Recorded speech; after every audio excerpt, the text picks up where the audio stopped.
All right. I want to welcome everyone to the Power of Our Story. We are a place of safety for our protectors to process the journey together with others that get it. We do this by storytelling as our stories connect us. Please don't spend years suffering in silence. You can reach out to us at the Power of Our Story and meet our amazing community that cares about you and truly understands. So tonight, we want to welcome our dear friend, Daniel Torrez. Daniel recently attended the Warriors Ascent Academy of Healing, Cohort 55. His 35 plus years of cumulative trauma and recent PTSD diagnosis led him to seek mental health support before his downward spiral became uncontrollable. Daniel retired from the Army after serving as a military police officer for 21 years. He served in patrol, small unit leadership, SRT, SWAT, as master trainer, firearms and non-lethal weapons instructor, and was a member of the 3rd U.S. Infantry Regiment, the Old Guard. He has participated in humanitarian aid, disaster relief, law and order, United Nations peacekeeping, and combat operations worldwide. Daniel's non-military positions include federal law enforcement, K through 12 security, executive protection, and university public safety. He currently works in corrections as a volunteer coordinator. Daniel earned his master's degree from Webster University, his bachelor's degree and certified public manager designation from Arizona State University. So I want to welcome Daniel, and I am sorry, I am all of a sudden losing my screen here, and here I am. So Daniel, welcome. So great to have you. Oh, great. It's great to be here. It's a great family here, great tribe, the Power of Our Story. So yes, you read my bio, you heard my bio. But what you don't know is I'm just old Vato from the west side of Phoenix here in sunny Arizona. And the backstory for me joining the tribe and getting seeking mental health support. And I actually presented at a first responder conference last week that Patrick was at. And a lot of times it's just the terminology we use. Those of us in the helping professions a lot of times feel that we're the helpers and we don't want to ask for help. So I just changed it to support. I didn't ask for help. I asked for mental health support. So whatever you have to do for your own journey, and find out what you need to do and however you frame it, is what we're all about. And I think that's what these talks are about, is learning from everybody else through the power of our story and sharing our story, our ups, downs, and our triumphs. And that's what I'm going to do. But like I said, I'm just a Vato from the west side of Phoenix. I was born and raised in Phoenix. And I always knew I wanted to be a police officer or a firefighter. And through a positive law enforcement contact when I was in high school, because me and my friends were doing some illegal activity, that kind of sealed the deal for me that I knew I wanted to be a police officer with Phoenix PD because of that positive law enforcement contact. And no disrespect to our fighting brothers and sisters, but I chose the Phoenix police route. So I was about 18. And I figured, well, I need to get some experience. Got to be 21 before you join the academy. So I joined the Army as a military police officer. Signed up for 3 years, and I was going to do my 3 years, come back home and be a cop. But I found I was pretty good in the Army, and I stayed for a number of years. But where I believe my trauma began was about 3 weeks before I left to go to the Army. My father passed away from cancer.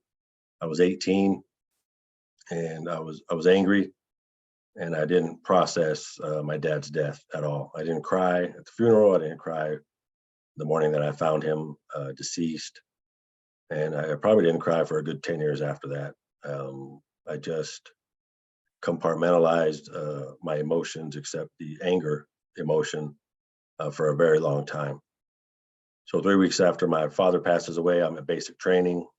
I'm all gung-ho. I just want to be the best soldier and best military police officer I can be, serve my community, my nation, my country. And I just remember training, I made it through basic pretty chill. I was 18, weighed about $120, and I was just highly motivated. Get to military police training, and I specifically remember domestic violence training. They were showing some pretty graphic pictures of domestic violence victims, and a couple of my fellow trainees had to leave the room. One of them went outside crying, the other one was crying and actually puked. And I just remember the drill sergeants telling us in the class that, hey, those guys aren't going to make it. You can't show emotion. You got to have thick skin if you want to be a good MP. You can't let stuff get to you. I said, hey, that's pretty cool, because I'm already, compartmentalizing my grief over the loss of my dad. So I think I could do this, and to do that will make me a good MP. I want to be a great MP. So I just started to suppress and compartmentalize my emotions from then on, and then get to my first duty station, and just got my badge and a gun. I'm 19 years old by now, and I'm just ready to be a great MP. Still not processing my dad's death, remembering the training I got that if I want to be a good MP, I gotta, I can't show emotion, gotta have thick skin. So that's how I was rolling, and I was just angry, and I was doing stupid stuff. I was reacting negatively versus responding appropriately to the traumas I had experienced, and specifically my dad's death. So I'm drinking, smoking, thinking I'm cool at the bar, smoking my Swisher Sweets, and that didn't last very long, because I didn't like smoking. The alcohol part, that did last pretty long. So yeah, I'm drinking and just doing high risk behaviors and just being angry, but I was doing my job, and I felt I was pretty good at it, and I was responding to things. I was helping people, and a couple critical incidents happened, put me in a bad spot. And at this point, it's not even a year since my dad died, and I'm angry. I'm fighting, so I go to my leadership. And at the time, this was 1986, so a lot of my senior leadership were Vietnam veterans, and there was no CISM, there was no peer support. It was like, you better suck it up, troop. So that's what I did until I couldn't. And luckily, I had a leader that said, hey, you know what? Aren't you Catholic? I said, yeah, I was born and raised Roman Catholic. I said, well, why don't you go talk to the chaplain? I said, cool. So I make an appointment, go talk to the chaplain, pour my heart out. I'm a young troop, just getting in the Army, trying to do great things. I said, I'm having trouble. My father passed away, about 9 months ago, and I'm angry. I'm fighting. I just don't know what to do. And again, growing up Roman Catholic, I felt, who better to give me, love and guidance than a Catholic chaplain. So the chaplain listens to me, gives me a pamphlet, and says, read this little pamphlet, and if you got questions, come back. I said, okay.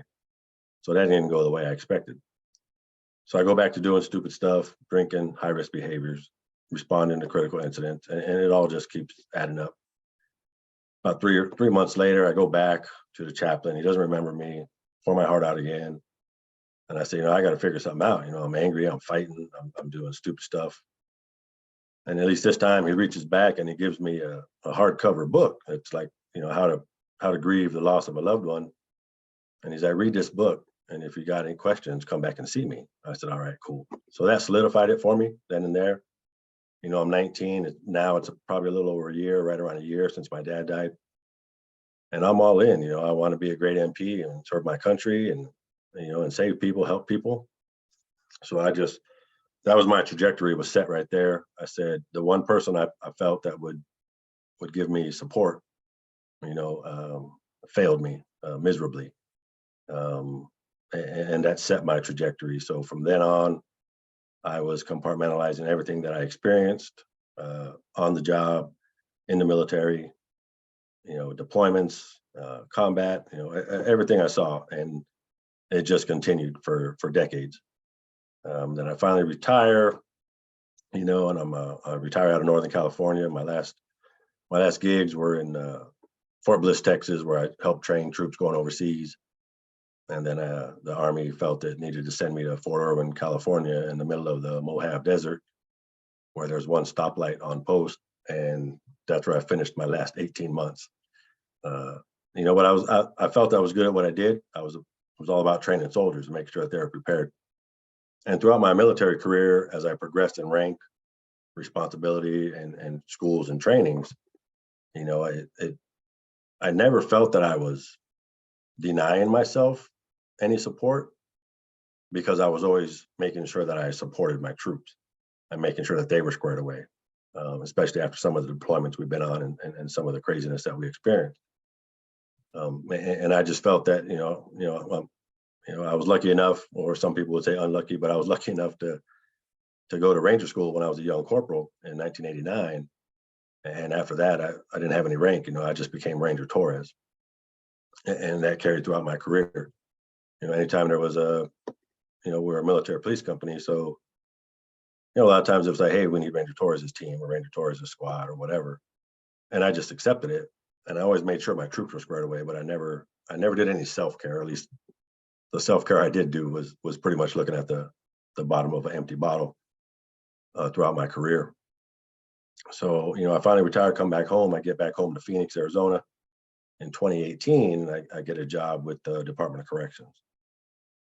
And my job is as a victim advocate, but I helped build a program called the Victim Offender Dialogue Program, where I would bring together survivors of violent crime, up to homicide, so like a surviving family member of a homicide victim, and I would bring them face to face with the offender in the prisons.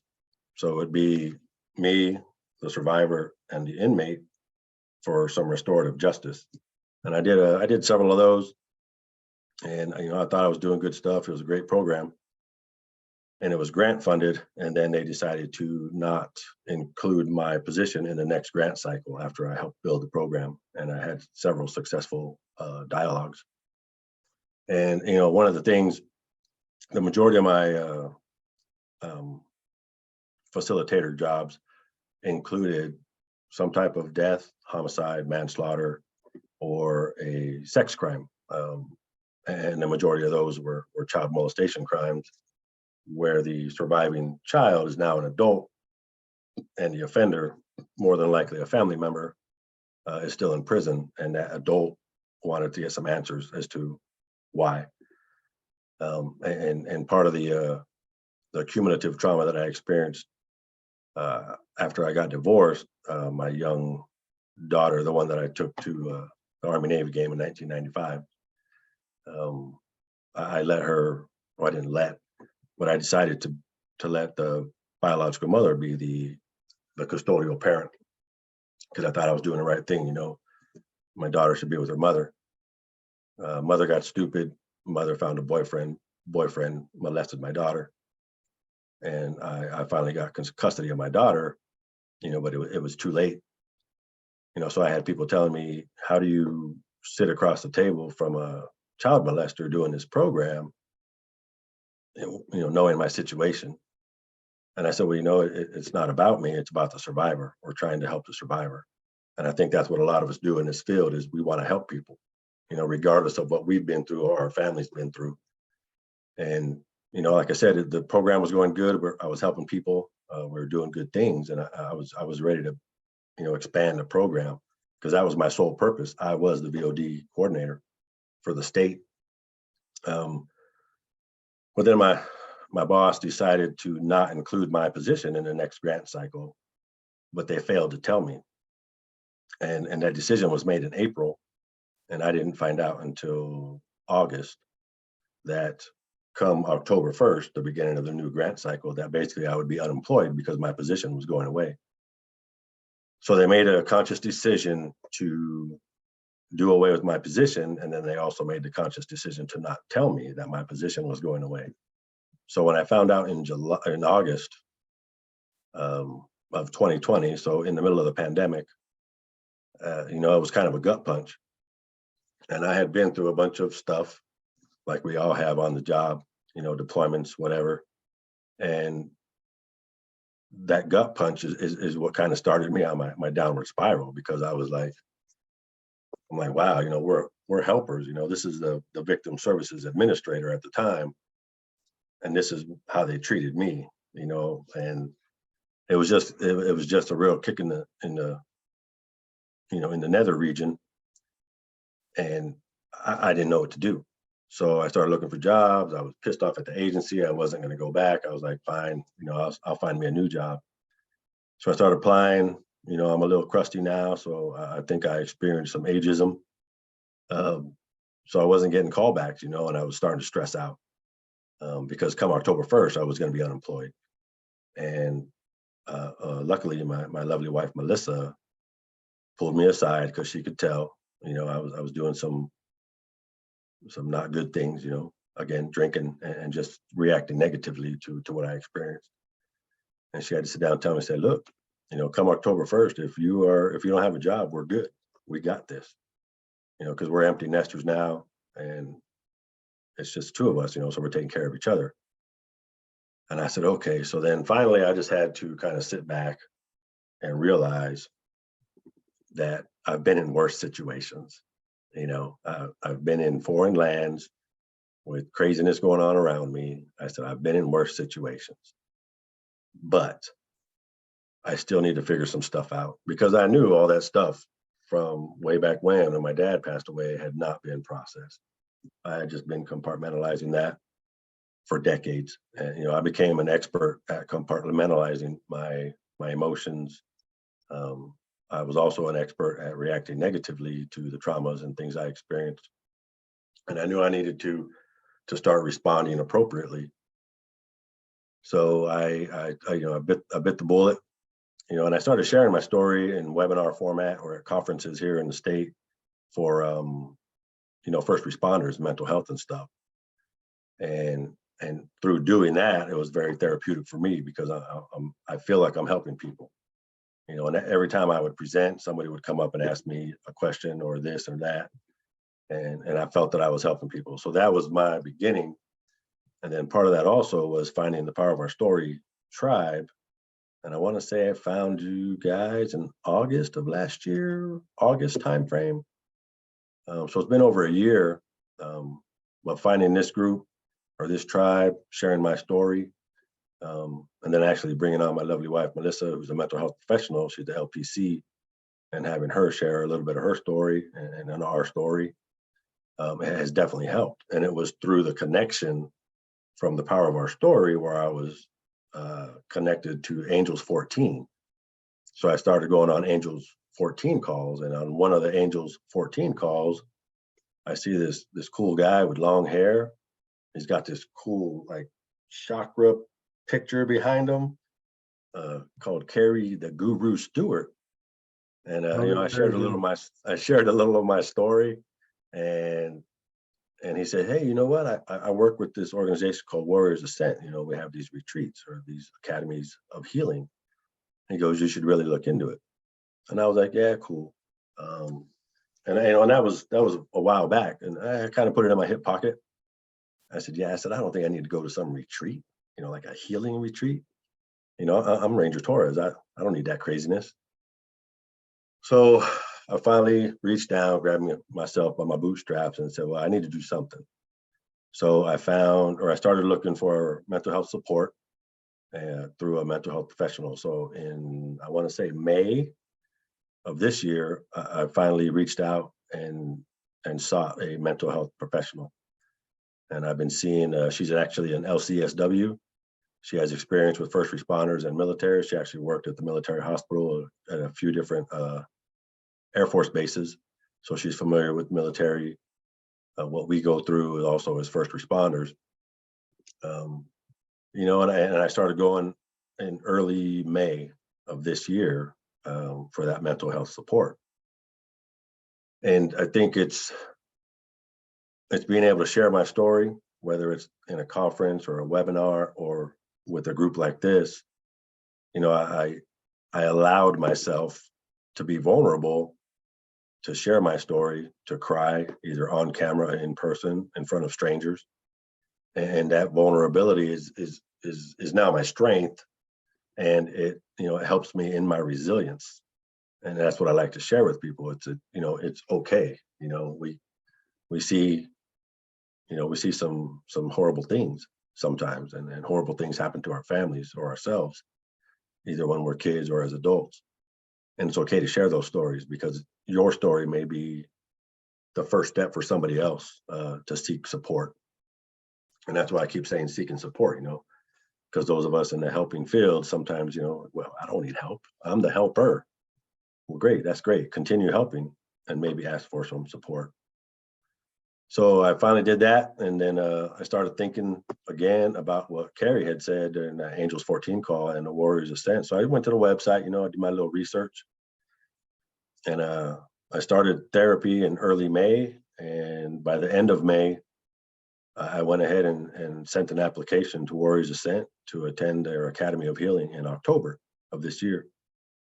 Because that's kind of how I am. And I think all of us are, when we start something new, we immerse ourselves in it. And, I was all in, just like I was in 1985. I wanted to be a great soldier and a great MP. I was all in. Back in the day, it was, be all you can be. And that's really what I was going after. So I said, well, I started therapy, that's a step. It's a big step for me. I said, but if I'm going to go all in, maybe going to something like Warriors Ascent Academy of Healing is something that would help me as well. So I had a good discussion with my lovely wife, Melissa, and she was nothing but supportive. And I said, that's a week leave I need to take from work. She was like, if that's what you feel you need to do, I got you 6, I got you back. So I went to the Warriors Ascent Academy of Healing. It's a 5-day program. All expenses paid to include airfare if you need it, food, lodging. And it's I think a holistic approach to warriors and first responders, protectors who are suffering. Because during my therapy sessions, I was diagnosed with PTSD. I guess I had a couple things happen to me back in the day that caused that diagnosis. So I bit the bullet and asked for that support, and I was all in. So off to Kansas City, Missouri, I go, and Carrie was there, and it's difficult, and I think all of us first responders can understand. You got a room full of first responders. We're all standing with our back against the wall, sizing each other up on day 1. Come day 5, we're all hugging it out and laughing and calling each other brother, and it's just a great experience. And some of the things that most stuck out was the warmth, the welcoming, the compassion, and the empathy from Carrie, the other staff members, the mentors, and their contracted people that help us with different classes and stuff. And I do want to show off some of my artwork, some of the things we did there. I wouldn't call it necessarily art therapy, but what they would do is they'd give us a prompt, and they'd say, here's some, Crayola pencils and some paper. You need to put some stuff on paper. So the first prompt we got was, think of your favorite holiday and picture yourself, sometime between now and 5 years of where you'd want to be and what you would want to do. So my first one, as you can see, granted, I'm not an artist, but you can see it's Christmas in London with my lovely wife. That's what came up. And through this process, I'm learning that it's okay to take care of Daniel. Because my initial thought for that prompt and that art project, my lovely wife, Melissa's favorite holiday is Halloween. So my initial thought, my very first thought, was to do a Halloween theme because that's her favorite holiday. So I had to say, nope, this isn't about Melissa, although I love her to death. This is about Daniel. So Daniel's favorite holiday is Christmas. My lovely wife found out she's more British than Irish. So I said, I want to take my lovely wife to London because I want to see Big Ben. So that was my prompt. That's what I did. The next one was from the director, Warriors Ascent, who's a retired lieutenant colonel, Special Forces, Green Beret. And his was for us to draw a shield that represents our life and our family. And here's my high-speed shield. You can see it's got a cross, a flaming heart, and a sword. And he said, give us a Latin quote or something that represents you and your shield. So mine's Familia Ante Omnia, which means family overall. And that includes my Power of Our Story family, the Warriors Ascent family, our first responder family, our military family, everybody. And the reason I chose those items is, sword, kind of signifies combat. Sometimes we got to fight for what's right. The flaming heart, heart means love, and the flaming heart is because, hey, sometimes love hurts and love burns. And the shield is, obviously to protect us, shield us. And then the cross is, my faith, again, Roman Catholic. And my faith was a little fractured back in the day, and I'm getting back into it. And that's one thing, again, that I learned through the process of Warriors Ascent Academy of Healing is one of the things Carrie talked about a lot is, being intentional with your life. So one of the things I wrote in one of our exercises is something I want to leap forward to. I want to leap to being more intentional with my life and more intentional with my faith. And it's okay. And if people disagree, that's great too. So the third one was, I don't know what they called it, but it's just draw some squiggly lines and then color it. So I did. I put the great big love in the middle because I think we all need love. And the best kind of love is self-love. And that's one of the main things I learned at the Warriors Ascent Academy of Healing is that it's okay for us to take care of ourselves, self-care, self-love. One of the other exercises we did was where we had to write a letter to ourselves or write a letter to people we've hurt, people that have hurt us. So I wrote a letter to myself, and I told myself that it's okay to be Daniel, that I am no longer Ranger Torrez, although Ranger Torrez is a part of me. As you can see, I am wearing an Army jersey and all my hoo-ha behind me. But, I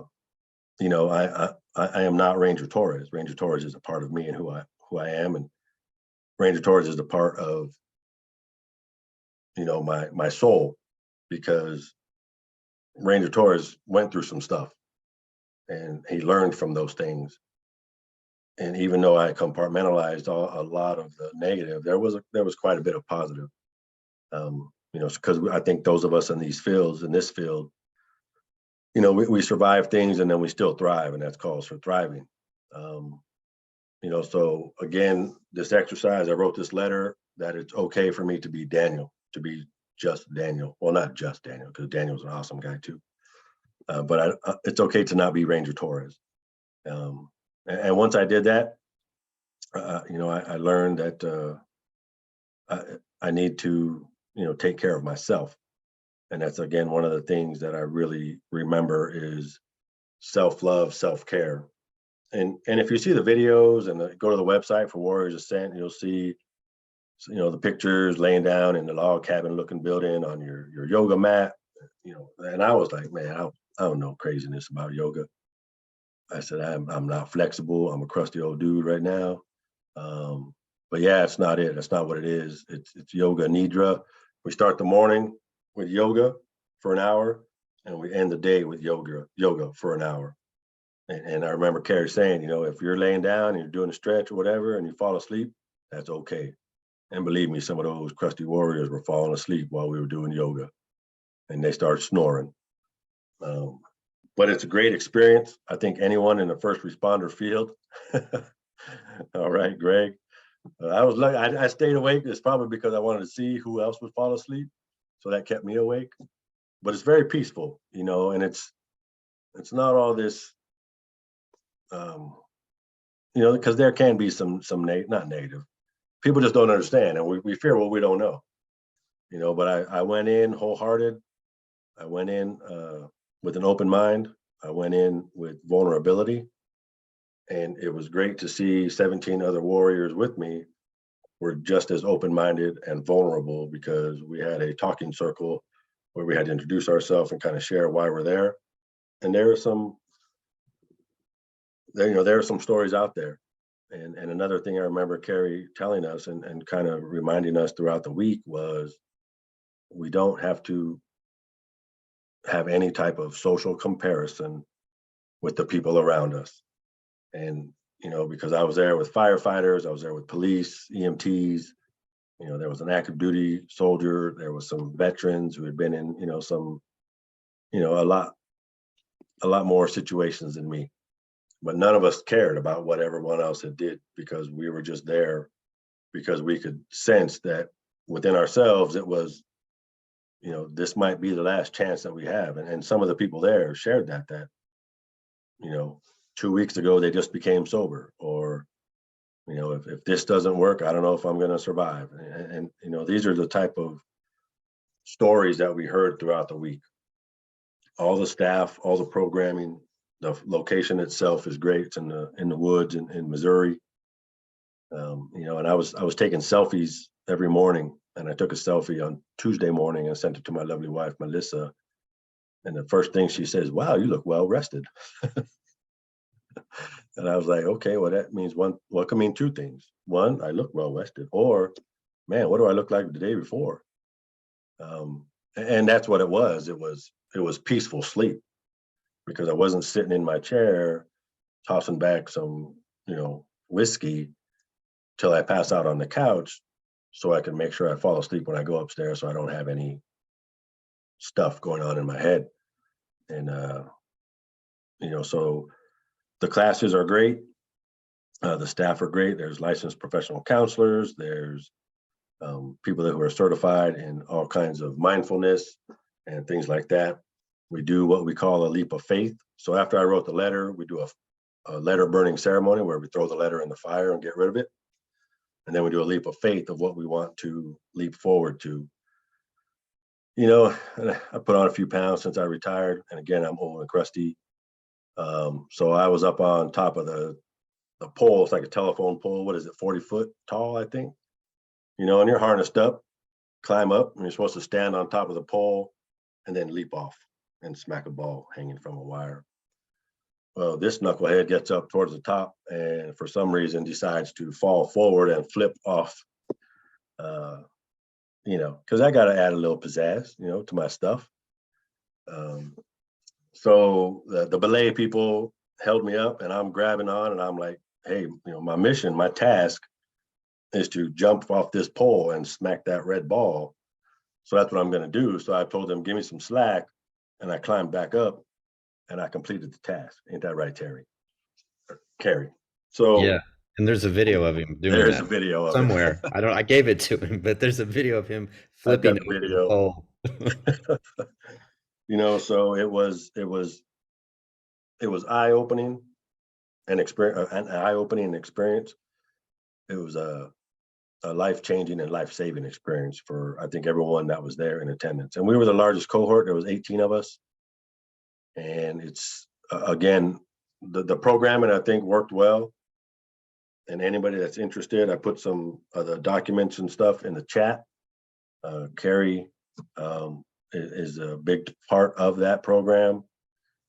Greg is a graduate, and I think anyone who is struggling, or anybody who knows somebody who's struggling in our field, first responders, veterans, whatever it is, reach out. There's so many different programs. Patrick's Shatterproof program, there are all kinds of different programs. You or we, as first responders, military, and veterans who might be suffering and trying to figure stuff out and seeking that support, all you have to do is reach out and find somebody that's either been to these type of programs or can direct you in the right path to help yourself, because we have to take care of ourselves. And again, one of the main things that I learned is, it's okay to be Daniel and to love myself and make sure that I'm good to go so that I can take care of myself and also take care of my family. And that family extends to the Power of Our Story tribe and anybody that I'm connected with. So that's my story of Warriors Ascent. Like I said, it's a life-changing and life-saving week-long experience and journey. And I'm glad I came to the Power of Our Story. I'm glad I connected with Angels 14, which led me to Carrie, who mentioned the Academy of Healing. And if anyone has any questions or whatnot, I'd be more than happy to entertain that right now. Thank you, Sarah. Oh, what a great share. Oh, I really appreciate you just sharing so thoroughly your experience and your mindset, your thoughts. Yeah, so beautifully shared. I just want to circle back to Carrie. Do you want to add any thoughts from his talk? Of course I do. I will say from my perspective of one of the providers, I've been doing this for 7 years, and I learned so much about myself each and every time. And it truly inspires me. I'm on this book club with Jay Lee. I don't know if any of you guys have seen him on Angels 14, but we're doing this book club, and it said, who's the most inspirational speaker? And my response was all the participants of Warriors Ascent, because by Friday they are completely, totally vulnerable, raw, authentic, and real. They come in transformed from who they were on Monday, and they have a path where they feel so comfortable that they can be themselves. And when somebody tells you that you've saved their life or their marriage or their job, or they got their dad or their mom back, and every single time there's somebody this was their last stop. There's people that have guns in their car, and if Warriors Ascent didn't work out for them, they were going to go commit suicide on the way home. So when he says that it really does, he's not lying. It is one of the most inspirational programs that I could ever be a part of. And I'm so blessed and so thankful that I get to connect with so many people over the last 7 years. So, I will tell anybody on this call, if there's anything I can ever do for you, and those that know me, just like Suzanne says, you can call me. If I'm not available, I will call you back as soon as I can. But I want you to know that I'm here for each and every single one of you, or anybody in your community that needs any type of support. Carrie, And- thank you so much. It and just, then, yeah. go ahead. And I guess we'll go in order for questions.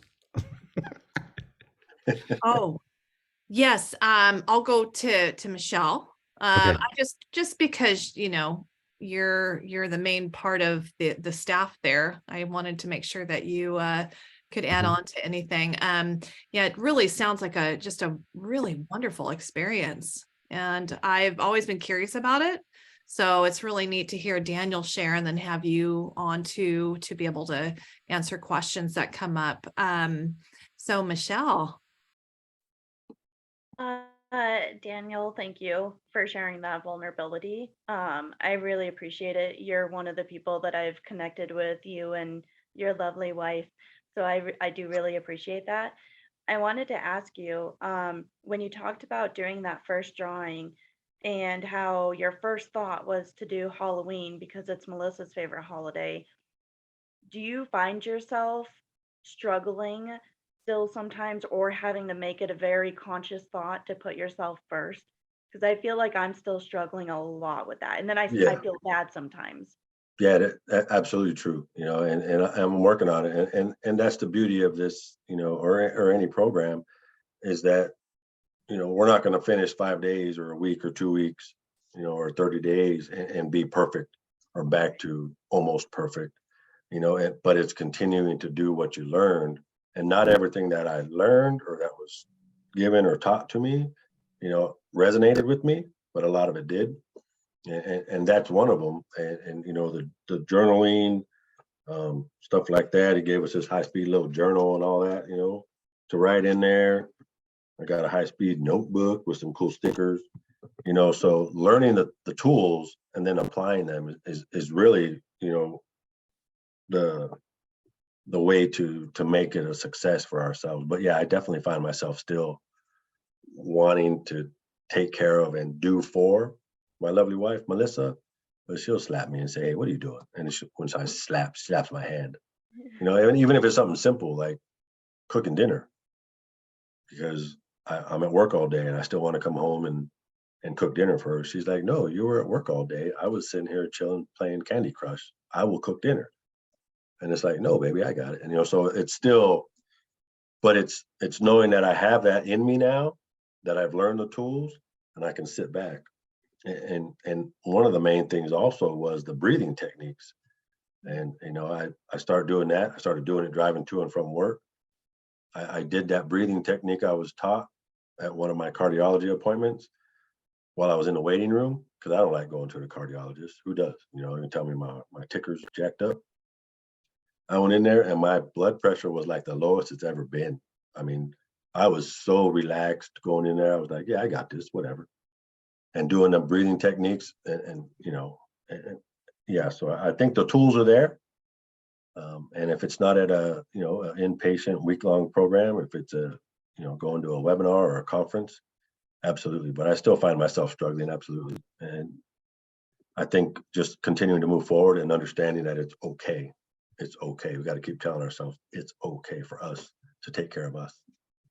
Well, I am so proud of you, and I'm so happy for you too. Thank you. Appreciate that. That's so cool that you learned new tools and then you learned how to apply them. And they sound like really great tools. Oh, good stuff. Chris Absolutely. Chandler Yates. Sorry, iPad's playing up. Daniel, thanks for sharing. It's good to hear like your story more in depth than what we already knew. Yeah. I've got a two-part question for you. Well, two different questions. First one is, was there like a defining moment in your journey where you were just like, enough is enough, I need to start making changes? And then the second question, with everything you've learned to date, what would you say the top one tool or thing would be that you wish you had learned at 19? Yeah, so I think the defining moment was realizing that I do have support, namely in my lovely wife, Melissa, and understanding that not everybody that I pour my heart out to is going to be there for me, but I need to push them aside and then keep going until I find that person that will listen and be there for me.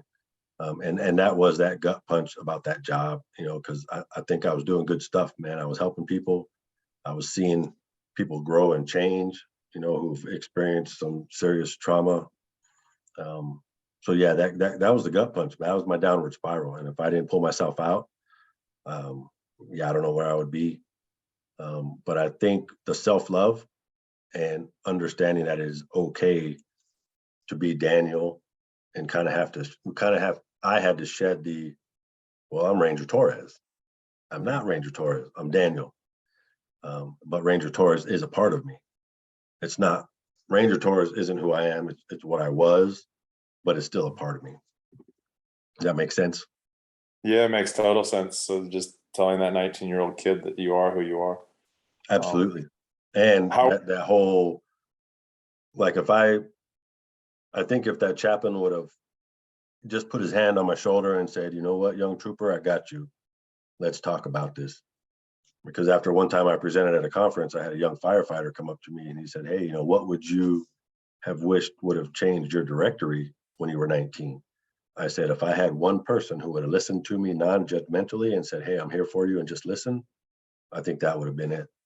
So I think telling that 19-year-old self, hey, the chaplain's an a-hole, find somebody else and keep going until you find somebody who's going to put their hand on your shoulder, listen non-judgmentally, and be there for you. I love it. Thanks, man. Yeah, keep doing what you're doing. You're doing amazing stuff. I can't wait to connect when I am in Phoenix. Absolutely. Oh, that's great. Carrie, your hand's up. Do you still want to comment or should I go to Greg? I just have questions. I mean, you can wait till the end to ask me. That's okay. Go for it. You're Okay. in line there. Hey, Dan, of course, I appreciate you connecting and trusting me through this whole process, and we talk a lot about being the best version of yourself. So I've got like kind of three questions. What modalities are you using on a daily basis now that you didn't use before? How has your life changed over the past few weeks, especially with the relationship with your wife now that you've come back? What has that been like?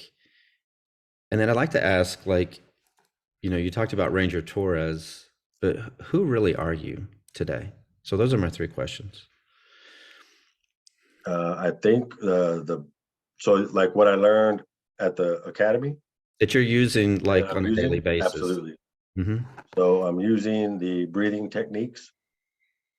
I'm using the journaling, and I am full of self-love that I probably had not had for probably ever. Because I went into the helping, went into the Army and the helping services at a young age. I've been in the helping or protection field, since I was 18. So it was always about protecting others, and I would just survive and get through stuff. So I think the self-love, the breathing techniques, and the journaling are definitely keeping me on the right path. Mhm. And I think showing my vulnerability, especially to my lovely wife, because she knows I'm a knucklehead, who, who compartmentalizes, or as she says, you're suppressing. It's not compartmentalization, you're suppressing. Yeah. So knowing Avoiding. and being Yeah, able to, we avoid those emotions, thoughts, yeah, feelings. absolutely. Mhm. And she can see that, and she understands, and what I'm able to do now is to share openly. And I told somebody at the conference last week, I think she was the yoga instructor. They had yoga each day before the conference started, and we just started talking one day. And I told her, I said, it's I'm able to see people and see the good.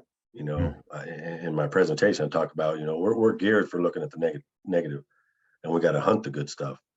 And since I've come back from the academy, I feel more at ease with myself, which makes me feel more at ease with other people, because I know people are out to get me. And just like I told the counselor lady at the academy that I walked to my mailbox with my pocket knife and my tactical pen. And of course, I had to explain what a tactical pen was. And then after that, that's why they started calling me Throat Punch Torrez. But anyway, so I haven't gone to check my mail with any type of weaponry since I came back from the academy, That's awesome. because that's that hypervigilance I was in, Mhm. and if somebody comes at me, I think I'll still be able to protect myself with just my hands. Yeah, the knife hands. Yeah. Thanks. I guess my other question then, kind of before we go to the last one, is then, do you feel like you love your wife more now that you love yourself more? I haven't thought about that, but I believe I have seen her in a new light since I've been home. I look at her, and she'll look back at me or catch me, on the couch or whatever, and she just looks at me, and I'm just kind of just gazing at her, and she's like, "What are you looking at, weirdo?" And I'm just like, I love you, So I think that is a result Mhm. of my self-love, is that, again, I'm able to see the good in people again, and which allows me to actually see and appreciate my lovely wife, Melissa, more than I have ever before. That's awesome. I'm so glad to hear that. And then, so my last question for you is, who are you? That's a great question. Thank you. I'm still working on my mission statement. I haven't finished it yet. I will not lie. Okay, that's fine. You don't, it's Yeah, good. I'll get back to you on that one. All right, sounds good. Thanks, But what I brother. would tell my kids, is that I'm a hell of a guy. Just ask me. Yeah. Well, I'm here if you want to work on that mission statement, brother. Absolutely. I know. I appreciate it. Mhm. Well, Thanks. we Thanks for think sharing you your are, story. Daniel. Thanks, Carrie. Those were great questions. And I don't know, did you guys notice that he not only says his lovely wife, but he says his lovely wife, Melissa. So that's different. That's a change. Right? Because Always thought- I'm giving her due diligence and her due recognition. That's great. I love it. That's great. Thanks. Greg. Hey, so my lovely friend Daniel Torrez, I got one question, but it has 19 parts. So as I get through this, just follow along with me if you're good. But no, I'm just playing. So, this is well past my bedtime. I'm looking over here. It's like 67 minutes or an hour and 7 minutes, however you want to look at it. Carrie called and said, Greg, you think you'll make it past that, or am I going to have to like text you and send stuff? But I'll tell you, the humility that you brought to this, last few minutes and this whole session has really makes me think about this. Every time I hear folks talk, every time I hear folks like you that go through a transition, it blows me away, because the ability to speak and kind of let that out allows you to heal and allows you to move to a place that you've never been before. That's the way it worked for me. And at Warriors Ascent, I would also encourage you, is I got the opportunity to go as a participant, and then I got a chance to go back as a mentor.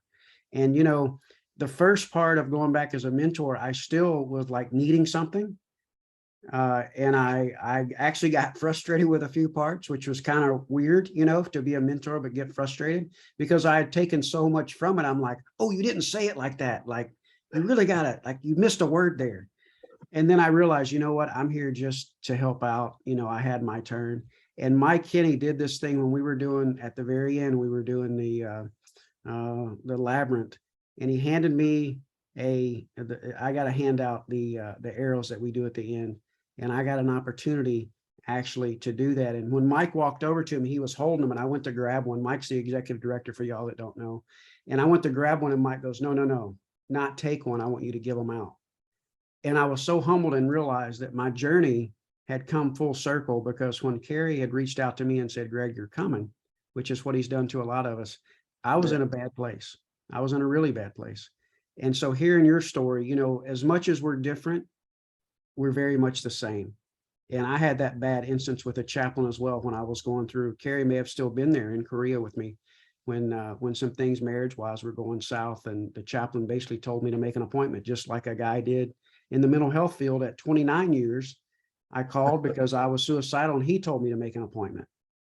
And so, you know, those things are happening, which is why I'm glad we have a team like this.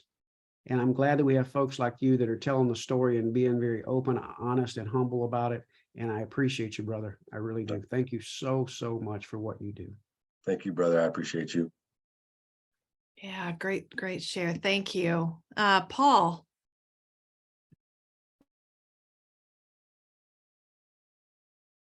But if we let Chris Gregorio go first, because I think he's in transit. Oh, okay. Chris, do you want to go first? Yeah, thanks, Paul. I appreciate that. Just a quick comment and question for either Carrie and or Greg. First, the question to Daniel.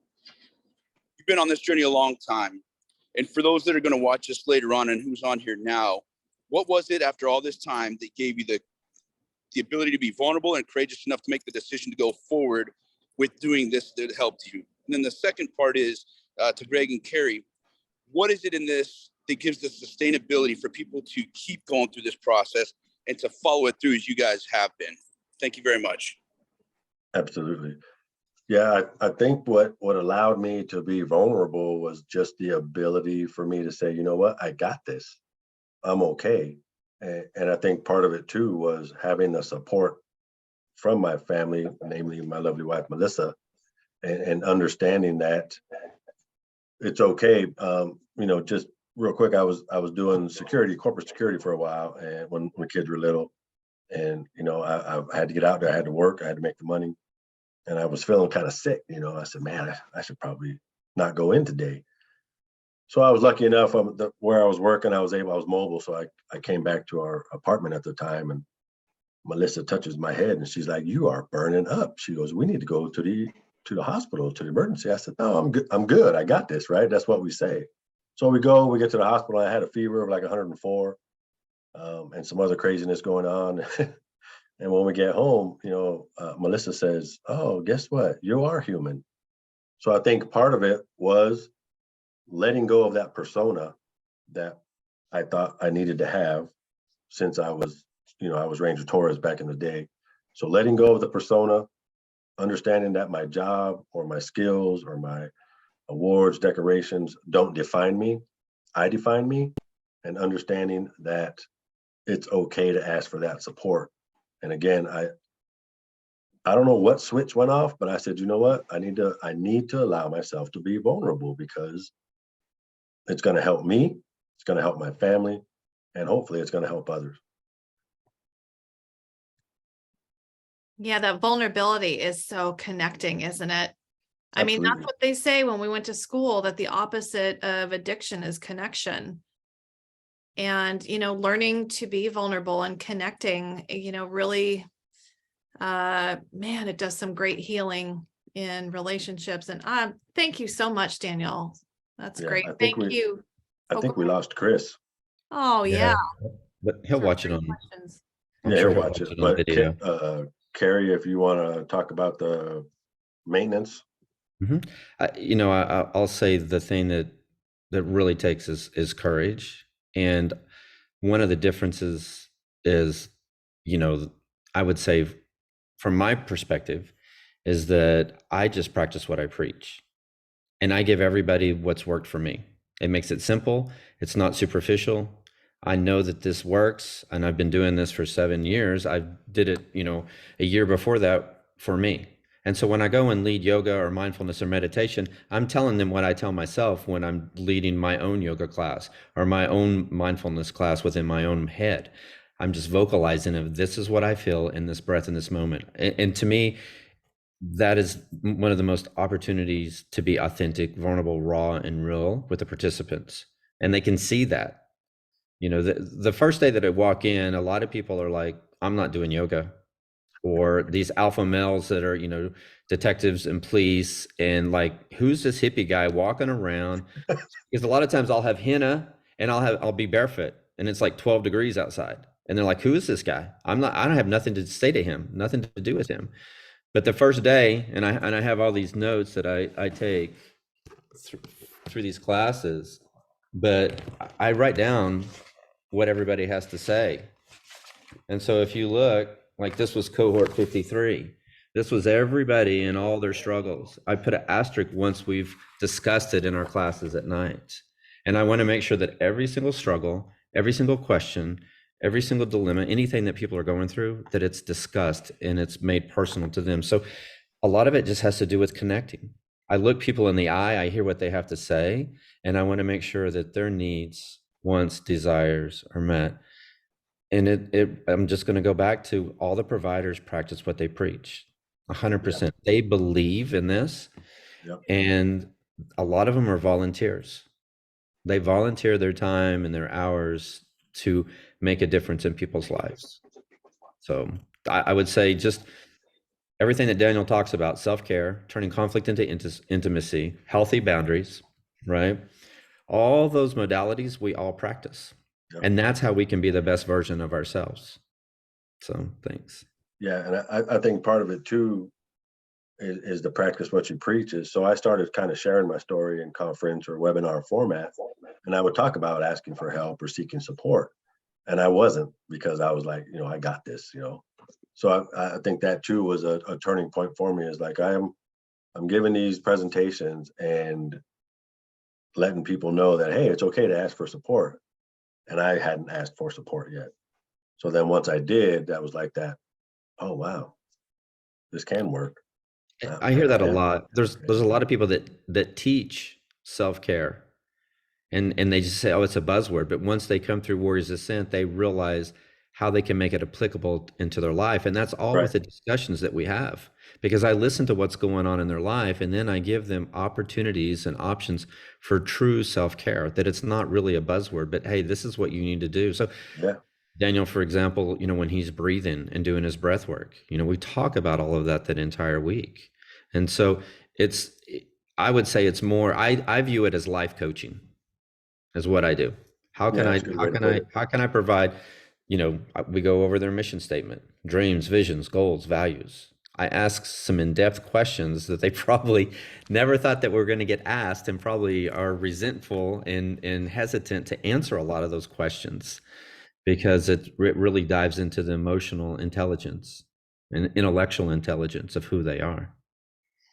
Absolutely. And I will say this to kind of boast on it, that people say that they've gone through therapy for 5 years, and they'll come into this program and learn more in 5 days than they have in 5 years of therapy.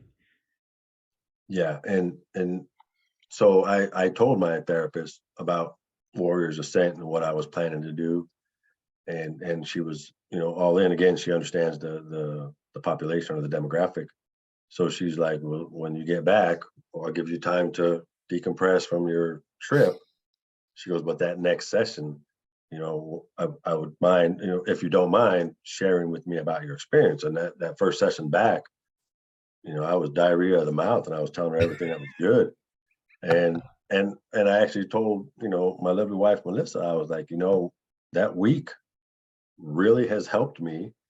And granted, what I do and have with my therapist is good. We're doing EMDR. We just started EMDR a few months back, so I'm working through that stuff. And the main thing is my dad's death and how that is a trigger for other stuff throughout my life. But yeah, it's really good. And again, there's so many different, I think, avenues of approach that we can take as first responders, military, and veterans, It's just doing your own research, finding what fits for you, and taking that step or that leap of faith. Yeah, I'll say one other thing. Every January we get together and we, reevaluate, we analyze, and we really look at the schedule and how we can fine tune it and make it better. What's worked in the past, what we want to add, what we want to delete, what we want to enhance. If it's an hour, do we need to make it 3 hours? If it's 3 hours, do we need to make it an hour? And that's part of it, is our own self-growth, is the feedback. I always ask for feedback on Thursday, and I write down the notes and I send an email and we discuss that. And so it's really about taking what works from the participants over the last 7 years and implementing it every single time we do it, and really listening to their needs, wants, desires, and what has worked and what hasn't worked. And the program, I would say at its core, is the same over the last 3 years. But once again, in January, we're going to adjust the schedule.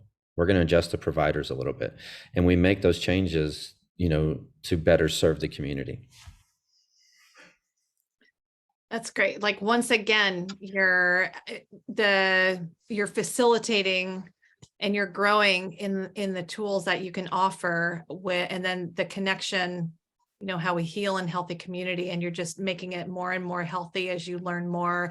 I mean, it just sounds so good. It sounds so down to earth and just so connected to what really matters. And I mean, there's nothing so dissonant than not believing what you're sharing about or not connecting to it. And so that's what has always seemed so genuine about you, Carrie. So I can only imagine how genuine, how connected this is, and what a group of safety with really great tools. And I mean, we can see it through Daniel. So Daniel sharing, and I mean, it just seems like too, Daniel, all you're sharing, you shared where you were at the time, and I'm sure helped many people. It's just that now you've gotten to have this deeper dive, with Carrie's group. So that's wonderful. Thank you. Absolutely. And then Paul. I will keep this short because I know we're getting a little late here. I have one question for Carrie and one for Daniel. For Carrie, my question is, how old do you have to be before you don't have to jump off a 40-foot pole? Well, there's no age requirement or limit, right? But that's your journey and your path. So you're still young enough to do it. Yeah, if I land the wrong way, do you know what happens?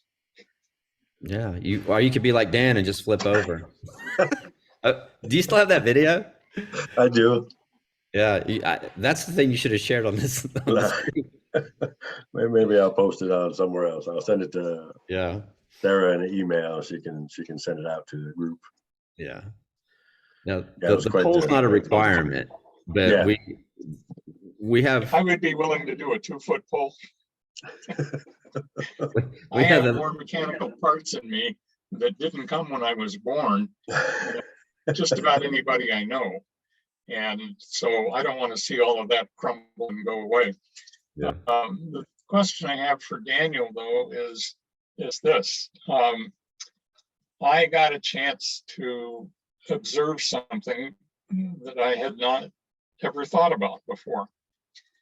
And that is that at your young age, you were a military police officer and too young to go into a bar and break up a fight. That's right. Yeah, but what worked well for me is they in Texas, and that's where my first duty station was, Fort Hood, Texas. They had just passed a law that changed their drinking age from 19 to 21. But I was grandfathered in because I was already 19, so I could drink legally. But yeah, and that probably wasn't a good thing. Not that I probably would not have drank if I was not legal, but yeah, so that was quite the experience. And then I have something else to share with both of you. And I think that what happens is we become the role that we play or the rank that we hold or the title that we hold or whatever. And that's not who we are. Those are capacities we have for being who we are to contribute to other people. And that's all they are. Yeah. But I define my why, if you will, as I want to encourage people and inspire people and put a smile on their face. And I do that because I believe that my purpose in life is to develop loving relationships with other people. And I mean that in the most appropriate way. I have a lot of people that I truly love, and gender isn't the issue. It is how we interact, what their values are, those kinds of things. And so I think it's important to understand the difference between the things that you wear that may define you. For instance, I wore a badge for a long time. And back in those days, which is when they still had wooden ships with sails on them,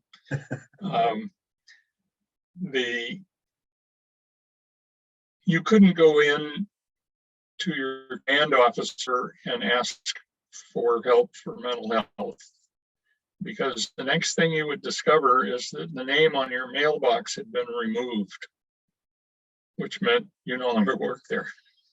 Wow. And that's part of the stigma. And I know that that's changing, but this was back in the 70s. And so I think that part of what I attempt to focus on these days is ways to eliminate that stigma. And it's not by forcing the elimination of it, but it's by encouraging the elimination of it and making people understand what the value is of helping people who you have spent a lot of money to train. And a lot of resources have gone into that. And to now just discard them because they had something you didn't think was appropriate for them is just wrong. And it's costly. And so I'll leave it at that, but those are my thoughts. I just want to make sure that I didn't have to jump off a 40-foot pole, because you just No, sell sir. me for parts after that, Kerry. Oh, you'd be good. You're tied good. in. We got you, man. Yeah. Maybe Dan could come mentor when you Hey, decide absolutely. to come. You know. Oh, that's great. Listen, I'm really good at watching. And you know what? I learned from watching. And a couple of the things that I've learned in life is don't jump out of a perfectly good airplane, no matter what you're wearing on your back. Okay. It's real simple.